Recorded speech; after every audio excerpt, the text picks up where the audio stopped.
नमस्कार.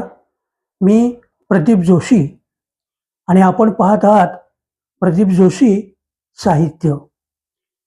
मित्रांनो, अधिक मास सुरू झाला आहे.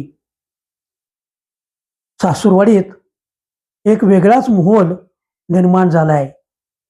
समस्त जावाई वर्ग खुशीत आहे. अधिक वाण काय मिळणार याकडं सर्वांचं लक्ष वेधलेलं आहे. आणि अशा या पार्श्वभूमीवर आज मी आपल्यासमोर अधिक मास या पवित्र आणि धार्मिक महत्त्व असलेल्या विषयावर बोलणार आहे. भारतीय संस्कृती ही सण, उत्सव आणि धार्मिक परंपरा यांनी समृद्ध आहे. या परंपरामध्ये अधिक मासाला विशेष स्थान आहे. अधिक मासाला पुरुषोत्तम मास असेही म्हटले जाते. हिंदू धर्मात हा महिना भगवान विष्णूला समर्पित मानला जातो. हिंदू पंचांग हे चंद्राच्या गतीनुसार तयार केले जाते, तर इंग्रजी कॅलेंडर सूर्याच्या गतीनुसार असते. त्यामुळे चांद्रवर्ष आणि सौरवर्ष यांच्यात दरवर्षी सुमारे 11 दिवसाचा फरक निर्माण होतो. हा फरक भरून काढण्यासाठी साधारणतः दर 2 वर्ष 8 महिन्यांनी एक अतिरिक्त महिना जोडला जातो. हा अतिरिक्त महिना म्हणजेच अधिक मास मानला जातो. पूर्वी या महिन्याला विशेष महत्त्व नव्हते. असं सांगितलं जातं की या महिन्याला कोणीही स्वीकारत नव्हते. तेव्हा हा महिना भगवान विष्णूकडे गेला. भगवान विष्णूने त्याला आपले नाव दिले आणि पुरुषोत्तम मास म्हणून गौरवले. त्यावेळेपासून हा महिना अत्यंत पवित्र मानला जाऊ लागला.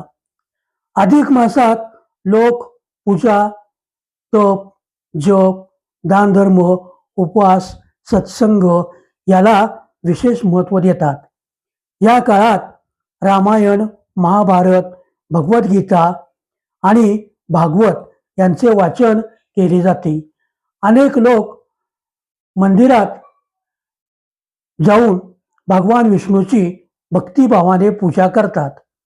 या महिन्यात गरिबांना अन्नदान, वस्त्रदान केले जाते आणि गरजूंची मदत करणे हे एक पुण्य कार्य आहे असे मानले जाते.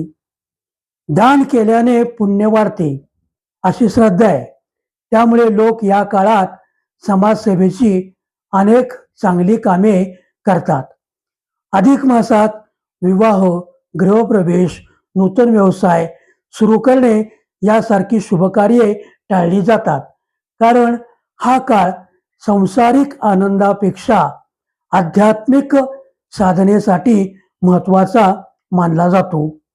अधिक मास आपल्या जीवनातील चांगल्या गोष्टीची आठवण करून देतो.